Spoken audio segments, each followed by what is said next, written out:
Hi friends, Assalamu alaikum. Welcome to Najiha Entertainment.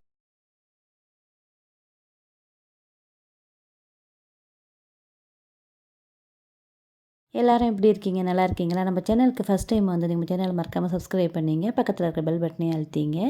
அப்போ தான் நான் போடுற வீடியோஸ் எல்லாமே உங்களுக்கு உடனுக்குடன் நோட்டிஃபிகேஷன் ஆகும். இன்றைக்கி நம்ம எல்லாருக்கும் யூஸ்ஃபுல் ஆகிற ஒரு டிப்ஸு தான் பார்க்க போகிறோம். அதாவது ஆரஞ்சு பழ தோலை வச்சு நான் 3 டிப்ஸு சொல்லியிருக்கேன். இது வந்து உங்களுக்கு எல்லாருக்குமே ரொம்ப யூஸ் ஆகும். இந்த ஆரஞ்சு பழத்தெல்லாம் உரித்து நம்ம தோலை தனியாக எடுத்துக்கிட்டோம். இந்த தோலில் வந்து இப்போ கொஞ்சத்தை நம்ம ஃபஸ்ட்டு எடுத்துக்கலாம். ஃபஸ்ட்டு டிப்பு வந்து பார்த்திங்கன்னா, நம்ம வீடு எந்த நேரம் பார்த்திங்கன்னா வாசமாக இருக்கிறதுக்காகத்தான் இந்த தோலை வந்து நம்ம வீட்டில் கிச்சனில் இல்லை பாத்ரூமில் எங்கே வேணாலும் நம்ம அந்த தோலை வச்சுருக்கலாம். வச்சுருந்தோம்னா பார்த்திங்கன்னா ஒரு நல்ல வாசம் கிடைக்கும் நமக்கு. ஆனால் இந்த தோலை வந்து நம்ம சும்மாவே அப்படியே வச்சிடக்கூடாது. வச்சிட்டோம்னா பொடி கொசு வந்து அதிகமாக வர ஆரம்பிச்சிடும்.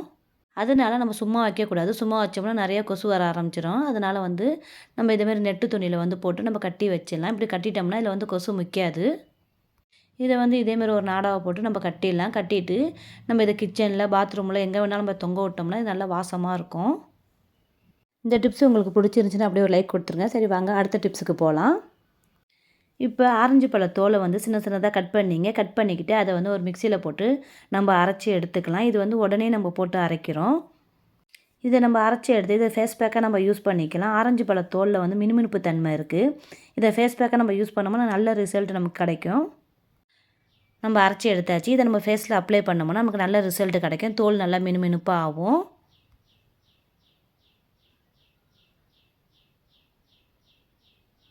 நம்ம வந்து ஒரு 20 நிமிஷம் வச்சுருந்து இதை நம்ம கழுவிட்டோம்னா நல்லா பளிச்சுண்டு ஆகிடும். இதை நம்ம ஒரு ஃபங்க்ஷனுக்குலாம் போகும்போது இது மாதிரி அப்ளை பண்ணிவிட்டு நம்ம ஃபேஸ் வாஷ் பண்ணிட்டு போனோம்னா நல்லா பளபளப்பாக இருக்கும். எப்படி பளிச்சுன்னு இருக்குது பாருங்கள். இந்த டிப்ஸ் உங்களுக்கு பிடிச்சிருந்துச்சுன்னா ஒரு லைக் கொடுத்துருங்க. வாங்க அப்போ அடுத்த டிப்ஸுக்கு போகலாம். இந்த தோலை சின்ன சின்னதாக கட் பண்ணி நம்ம வெயிலில் காய வச்சுன்னு இது நல்லா காஞ்சதுக்கு அப்புறம் இதை நம்ம மிக்சியில் அரைச்சி பவுடர் பண்ணி எடுத்து வச்சுக்கிட்டோம்னா நம்ம ஃபேஸ் பேக் எப்போ வேண்டாலும் போட்டுக்கலாம். இது வந்து பவுடர் பண்ணுறதுக்காக தான் காய வச்சுருக்கேன். ஆனால் அது பவுடர் பண்ணுறது இந்த வீடியோவில் நான் எடுக்கலை. இப்போ அடுத்ததாக பார்த்திங்கன்னா நம்ம ஆரஞ்சு பழத்தில் டீ தான் போட போகிறோம். இந்த டீ வந்து ரொம்பவும் ஹெல்த்துக்கு நல்லது. இது வந்து கொலஸ்ட்ராலை குறைக்கிறது. நம்ம வந்து இது டெய்லியும் எடுத்துக்கிட்டோம்னாக்கா உடல் எடையும் குறையும். அதுவும் சிறுநீரக பிரச்சனைலாம் வராமல் இருக்கும். இதில் சின்னதாக 2 துண்டு பட்டை சேர்த்துங்க. இது வந்து 1 கிளாஸ் டீக்கு தான் நம்ம போடுறோம். இதுலேயே ஒரு ஏலக்காய் சேர்த்துங்க. கிராம்பு 2 போட்டுட்டோம். இதிலே நம்ம கட் பண்ணி வச்சுருக்கிற தோலை போட்டுடலாம். தோலை வந்து நம்ம சின்ன சின்னதாக கட் பண்ணி வச்சுருக்கோம். அதையும் இதில் போட்டுடலாம். இது நல்லா கொதிக்கட்டும். இது நல்லா இந்த அளவுக்கு கொதிக்கட்டும். நல்லா சாறு அதில் இறங்கணும். சாறு இறங்கி மஞ்சள் கலரில் வரும். அந்த அளவுக்கு நல்லா கொதிக்க விடுங்க. இப்போ பாருங்கள் நல்லா கொதிச்சிடுச்சு. இப்போ நம்ம இதை எடுத்து நம்ம வடிகட்டிக்கலாம். இந்த ஆரஞ்சு தோலில் நம்ம டீ செஞ்சு குடித்தோம்னா இது நல்லா கொலஸ்ட்ராலை வந்து நல்லா குறைக்கிது. அது மட்டும் இல்லை உடல் எடை குறையிறதுக்கும் நம்ம இதை டெய்லியும் எடுத்துக்கலாம். ஆரஞ்சு பழ தோலில் டீ போட்டு குடிக்கிறது இதயத்துக்குலாம் ஒரு நல்ல மருந்துன்னு சொல்கிறாங்க. ஆனால் நம்ம இதெல்லாம் நம்ம சேர்த்துக்கிறதே கிடையாது. நல்லா வடிகட்டியாச்சு. இதை நம்ம ஒரு கிளாஸில் மாற்றிடலாம். எப்படி இருக்குன்னு பாருங்கள்.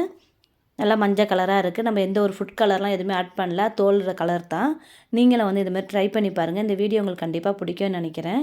இந்த வீடியோ பிடிச்சிருந்துச்சுன்னா லைக் பண்ணுங்கள், ஷேர் பண்ணுங்கள், கமெண்ட்ஸ் பண்ணுங்கள். அஸ்ஸலாமு அலைக்கும் வரஹ்மத்துல்லாஹி வபரகாத்துஹு.